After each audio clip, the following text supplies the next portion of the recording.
Já sabe como refrescar as suas ideias na nova temporada?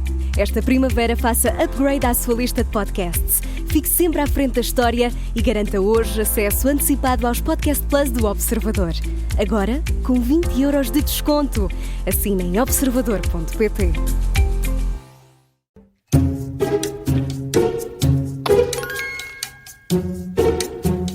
Começa agora a Comissão de Inquérito das Manhãs 360. Hoje é a nossa convidada, a líder parlamentar do PCP, Paula Santos. Bem-vinda. Bom dia. Obrigada, bom dia. Obrigada por ter aceitado o nosso convite. Bom dia. São 5 perguntas. Se acertar, 5 pontos, cada resposta certa. Se tiver ajuda e acertar, recebe 2. Até hoje, só o Pedro Cisa Vieira conseguiu 25 pontos. Foi o único. É verdade. Dezenas já de convidados. Mas temos muitas pessoas com 22 Com 22. Vamos a isto? Muita pressão, A muita primeira pressão. é fácil, só assim para aquecer o ambiente. Está bem, Paula Santos? O PCP foi fundado em 1921, fez este mês, dia 6, 104 anos. O jornal Avante foi lançado mais tarde. Em que ano? Já foi nos anos 30. Foi sim. Já tem meio ponto. Agora é só acertar no ano mesmo. Agora só falta o ano em concreto. Foi muito no início. Foi nos anos 30. Sim. E em que ano? Agora o ano em concreto. Portanto, PCP 1921. Avante, 1930. 30, São-lhe um número redondo. É. 31. Isto aqui com muitos pescados de olhos. Nos últimos dias, as manchetes dos jornais têm sido em torno da crise política. Paula Santos, o país ganha ou perde por ir de novo a eleições? As eleições podem, de facto, constituir uma oportunidade para romper com este rumo e com esta opção política que tem levado à degradação das condições de vida das pessoas e que é responsável, inclusivamente, pelo agravar de um conjunto de problemas com que muitas famílias, com que muitos trabalhadores e reformados estão confrontados. Podemos dar o exemplo dos salários baixos, das pensões baixas, as dificuldades no acesso ao Serviço Nacional de Saúde, as questões da habitação. Aliás, nós requeremos, inclusivamente para o plenário de hoje, um debate sobre a matéria da habitação e da emergência social, com todas as dificuldades que são conhecidas no nosso país e com preços absolutamente insuportáveis, tendo em conta aqueles que são os rendimentos e os baixos rendimentos do nosso país. Pergunta-me se o país ganha ou perde com as eleições. Face à situação política a que se chegou, e considerando o atual quadro em que nós estamos, de facto a solução mais adequada é de facto a dissolução da Assembleia da República e a marcação de eleições. Agora, olhamos para estas eleições com esta perspectiva, como lhe disse, numa perspectiva de facto de constituir uma oportunidade efetivamente para romper com este caminho e para uma política alternativa onde aquelas que são as preocupações dos trabalhadores e dos reformados se estejam de facto no centro e sejam as respostas a esses problemas. É nesse sentido que iremos naturalmente intervir. E quem lhe parece que vai ganhar? Não quem gostaria de ganhar. Essa era fácil. Essa resposta, isso é o povo que decide.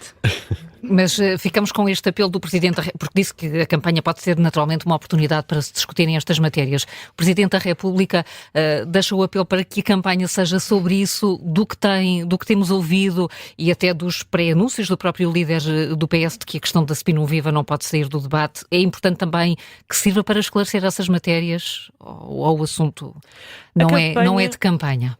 Bom, nós consideramos que a campanha tem que ser de facto em torno daqueles que são os problemas do nosso país, não é? E os problemas que afetam a vida todos os dias das pessoas e Mas há das também famílias. este debate ético. Eu ia lá.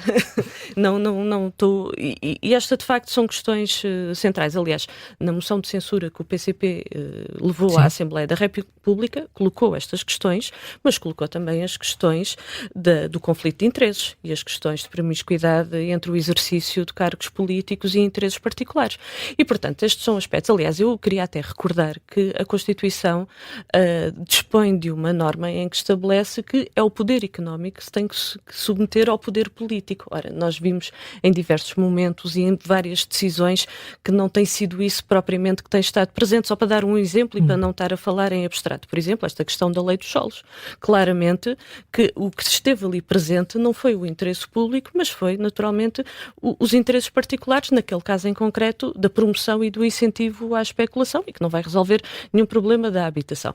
Agora, há uma questão que para nós também já está muito claro, que é, venha o que vier, em termos de elementos e informações relativamente a essa situação em concreto e aos factos que envolvem o Primeiro-Ministro, há uma coisa que já sabemos, que houve de facto uma mistura entre o exercício, neste caso concreto, já nas funções de Primeiro-Ministro e a manutenção de uma atividade particular. E portanto, isso não há o risco, precisamente por isso não se corre o risco destas eleições se tornarem quase uma avaliação ética ao comportamento do Primeiro-Ministro e que o Primeiro-Ministro diga, caso ganhe as eleições, que não tem de dar mais explicações porque o povo já fez a sua escolha.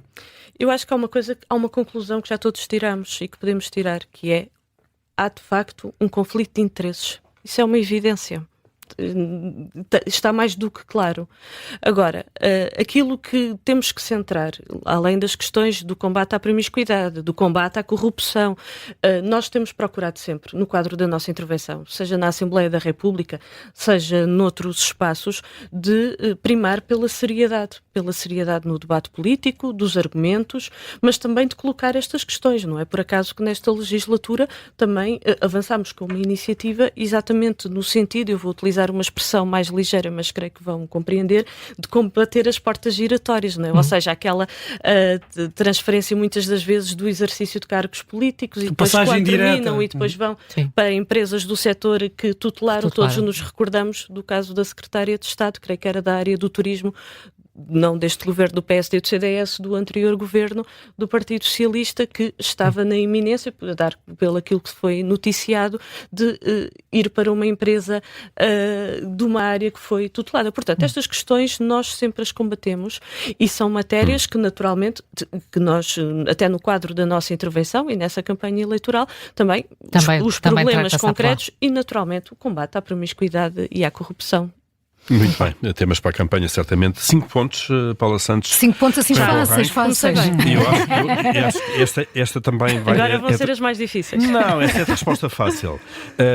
Estamos à beira de eleições, como sabemos. A CDU tem perdido de representação parlamentar e votos nas últimas eleições, sobretudo de uma forma acentuada desde o início da chamada de Geringonça.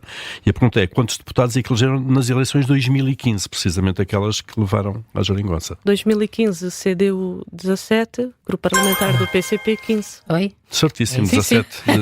Certíssimo. Depois 21, depois 12, peço desculpa, em 2019 e agora 4. A pergunta é, atribuem à Geringonça esse exercício de apoio parlamentar a um governo do PS uma das principais razões para esta perda de eleitorado? Essa pergunta é de facto uma pergunta muito complexa e há vários elementos que contribuem para aqueles que têm sido os resultados. Não podemos deixar, por um lado, de colocar as questões que estiveram presentes, isto tem que ser visto sempre em cada uma das eleições e em função do contexto de cada uma das eleições, mas que esteve presente a bipolaridade e que se coloca sempre naquela, não da alternativa, mas da alternância entre PS e PSD, porque aquilo que nós temos visto é que quer um, quer outro em matérias que têm a ver com a salvaguarda dos interesses dos grupos económicos, das grandes empresas, no essencial têm convergido e têm estado de acordo. Veja-se a decisão que foi tomada para a redução do IRC agora no Orçamento de Estado para 2025, também com o apoio da Iniciativa Liberal e do Chega. Aliás, até queriam ir mais longe nessa mesma redução. E o que é que isso significa de abdicação de receitas do Estado que são importantes para o investimento nos serviços públicos, para além de uma questão que não podemos deixar de colocar, que é de facto o aprofundamento da injustiça fiscal. Voltando à questão, mas houve também uma apropriação, nesse caso em concreto, das eleições seguintes a 2015, que foram as de 2019, também uma apropriação em particular por parte do Partido Socialista de um conjunto de medidas que foram adotadas, mas que elas só avançaram pela intervenção e pela influência do então, PCP. Então o PS foi mais hábil hábil e eficaz a explorar, a reclamar para si os méritos dessas políticas. Há depois toda uma operação também que não podemos deixar de colocar de silenciamento e de pagamento da intervenção do PCP, porque há questões. Mas isso foi que da responsabilidade do Partido Socialista. Não, eu falei da apropriação por parte do Partido Socialista de medidas que resultaram de facto da nossa intervenção, os manuais escolares, o passe social, para dar estes exemplos, tudo aquilo que significou de reposição de direitos que tinham sido cortados no período do governo do PSD e todo aquele período da Troika, mas também o silenciamento e toda esta bipolarização que é sempre exacerbada no período. De silenciamento, fala no acesso aos mídia, por exemplo? À comunicação social. Também, e de facto de não haver o colocar em cima da mesa efetivamente aquela que foi a intervenção por parte do PCP, das propostas e iniciativas, porque podia aqui dizer várias que temos apresentado e que muitas das vezes não são dadas como destaque a essas mesmas sobre propostas. A experiência da chamada geringonça, deixa-me utilizar o termo só por economia de palavras, é possível repeti-la? Isto é, nós estamos agora numas eleições. O PCP põe de alguma forma a hipótese, ou a CDU, se quisermos, de uma aliança pós-eleitoral com o PS, se se levar novamente a esquerda a governar? Eu acho que há uma lição que podemos tirar desse período, que é aquilo que marcou a diferença e aquilo que contribuiu de facto para avanços e para a melhoria das condições de vida foi a força do PCP. E, portanto, se queremos avançar, se queremos romper com este caminho, se queremos melhores salários e melhores pensões, porque há condições para isso, se queremos mais investimento no Serviço Nacional de Saúde, a valorização da escola pública, a opção é de facto o reforço do PCP e da CDU. Mas a verdade é que os portugueses não reconheceram eleitoralmente esse papel do Partido Comunista. Mas aquele período que demonstra foi exatamente isso. Porque da parte, aliás, não houve mais avanços porque o PS não quis.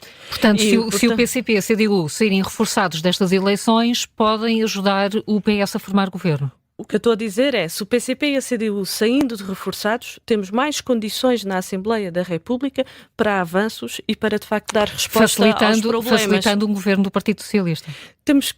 Aquilo que vai terminar são os resultados das eleições e as opções que o povo naturalmente tomar e, portanto, não quero estar a antecipar cenários nem prever o que é que vai acontecer daqui a 2 meses. Mas aquilo que sabemos e que podemos ter como certeza é isto. Mais força ao PCP e à CDU, mais condições há para, de facto, melhorar as condições de vida das pessoas no nosso país. Só mais um pouco.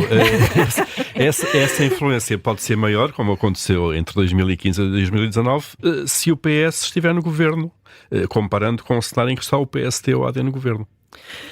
A questão vai depender, de facto, da composição da Assembleia da República. E o cenário é esse. Portanto, e a composição da Assembleia da República reflete aquelas que forem as opções por parte do povo e, portanto, por isso é que nós colocamos esta questão. O Partido Socialista, aliás, vemos quando foi governo de maioria absoluta e vemos agora deste governo do PSD e do CDS, aquelas que foram as suas opções para lá de ter permitido que o governo governasse com aquele programa, que estamos a ver as consequências desse mesmo programa, ter viabilizado um orçamento do Estado que não dá resposta aos problemas, ou seja, na prática viabilizou estas opções que levaram ao agravamento da situação. Aliás, os próprios, enquanto foram governo, também já tinham avançado nesse caminho, não dar resposta àquilo que é necessário. Portanto, a solução não passa pelo Partido Socialista, nem pelo PSD, o CDS, nem os demais partidos à direita. A solução passa, de facto, pelo reforço do PCP e da CDU. E temos essa comprovação naquele período. No que foi o período da geringonça simplificada. Muito bem, está com 10 pontos, Paula Santos. Nada mal. Esta eu diria que é sem pressão, mas é obrigatória. Nasceu em Setúbal, foi eleita de resto até pelo Círculo Eleitoral de Setúbal, por isso sabe muito bem qual é que é a data do feriado municipal, 15 de setembro. Agora o que data ou que acontecimento é celebrado nesse dia? Dia 15 de setembro. 15 de setembro. Esse é feriado municipal no município de Setúbal. De Setúbal, exatamente. Não é o município no qual eu resido. Mas deve saber. Temos aqui uma pista. Não tenho presente, mas é feriado 15 de setembro. É 15 de setembro. Quer ajuda? Tem 2 pontos.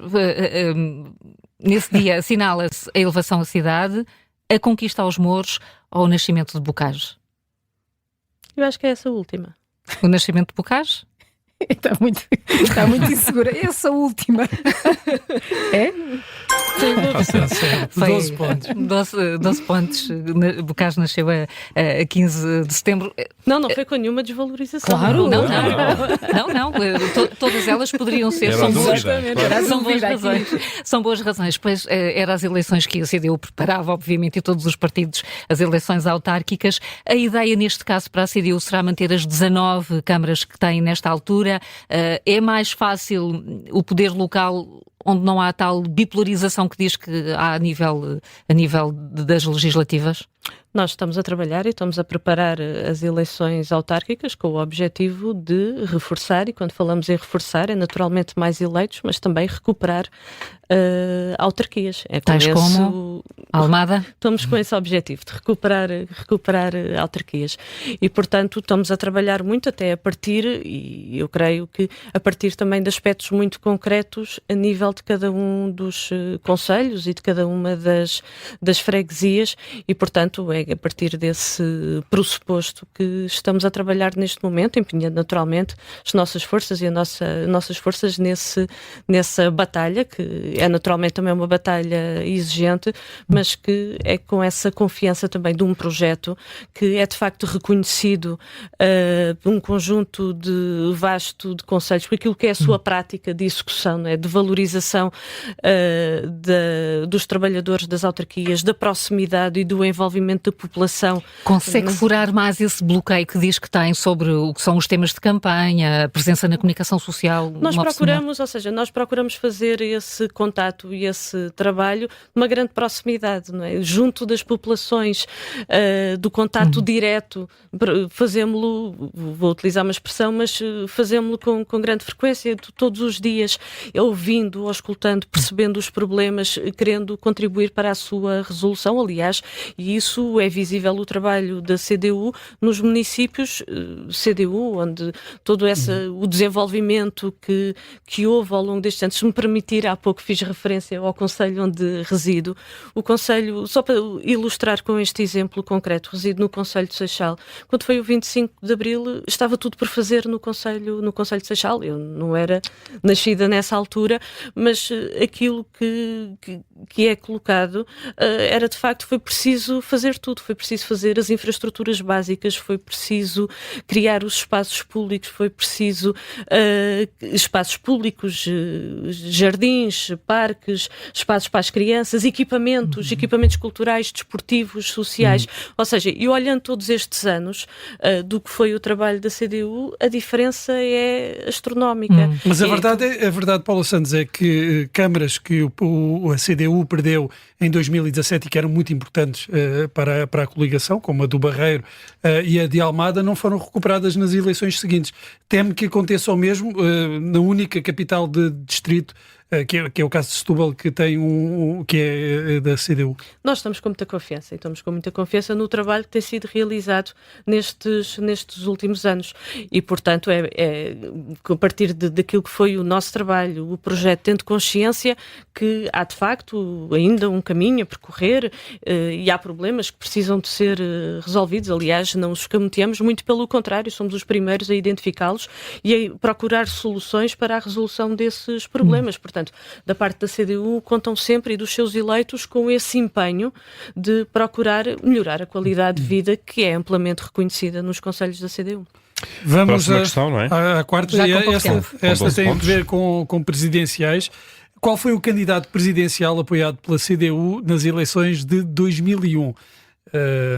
Nas segundas de Jorge Sampaio. 2001 já foi lá. Já foi há muito tempo. Vou arriscar. Aquelas em que Jorge Sampaio foi reeleito. Foi reeleito, exatamente. Portanto, não foram assim muito emocionantes, não eram daquelas eleições mais... 2001.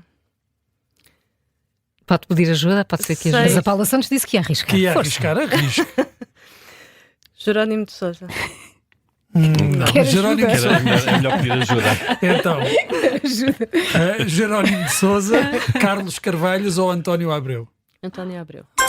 Está certo. Só precisava do impulso. Porque eu estava na dúvida, porque sei que o Jerónimo de Sousa foi no início deste século.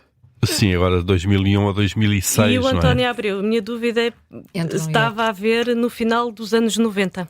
Pronto, Jerónimo de Sousa e Carlos Carvalhos, que foram secretários-gerais do partido, também foram candidatos noutras eleições. Desta vez vamos ter Paulo Raimundo a avançar? No seu momento. Quando é que é? Quando é que é o momento para o PCP? Quando for no momento adequado. Eu creio que é precoce neste É um momento. tabu igual ao do Almirante. Nunca mais Não creio que não seja nenhum tabu. Nós já colocámos que iremos ter intervenção própria, voz própria nestas eleições. Queremos colocar o ponto de vista e a perspectiva que temos relativamente ao exercício do mandato de Presidente da República, às questões que se colocam com o dever de respeitar, cumprir e fazer cumprir a Constituição. Creio que estamos a falar de umas eleições que serão no início de 2026. Ainda há muitas até outras. lá temos eleições legislativas, temos eleições autárquicas, portanto... No seu momento, muito bem. momento. Estamos com pouco tempo. Vamos avançar. Agora não há eleições 14 aqui. pontos, Paula. Quando é que terminou formalmente o serviço militar obrigatório em Portugal? O ano? Sim, o ano. O ano em que terminou. O ano exato. Oficialmente. Formalmente. É importante dizer formalmente. Porque Então, peço Houve ajuda. uma preparação. começou, a decisão foi tomada no governo de Guterres ainda, mas aconteceu mais para a frente. Pediu ajuda, Paula Santos. Pediu ajuda. 2000, em 2002 ou em 2004? Uhum. 2000 ou 2002. 2004 foi em Guterres, não foi? Não, a decisão foi tomada, mas formalmente foi foi à frente. depois. Sim, Então vou arriscar 2002. foi em 2004. Foi em 2004 que isso aconteceu e a discussão está novamente outra vez no regresso ou não do serviço militar obrigatório. Como é que o PCP se coloca sobre o assunto? Relativamente ao serviço Ao militar regresso obrigatório. do serviço militar obrigatório. E da discussão que está a ser feita também a nível europeu sobre a necessidade de Europa se reforçar na defesa. E até a possibilidade de enviar tropas Também para isso, a claro. Ucrânia. Bom, então relativamente a esse conjunto de questões... E sei que são vastas e temos pouco tempo, mas tem a capacidade de Temos 2 minutos. Agora a síntese é que Agora é a síntese. difícil. Agora a síntese é que é difícil. O caminho, aliás, de facto nós estamos a ver a União Europeia numa deriva militarista e belicista e a verdade é que isso não é solução para os problemas que aí estão.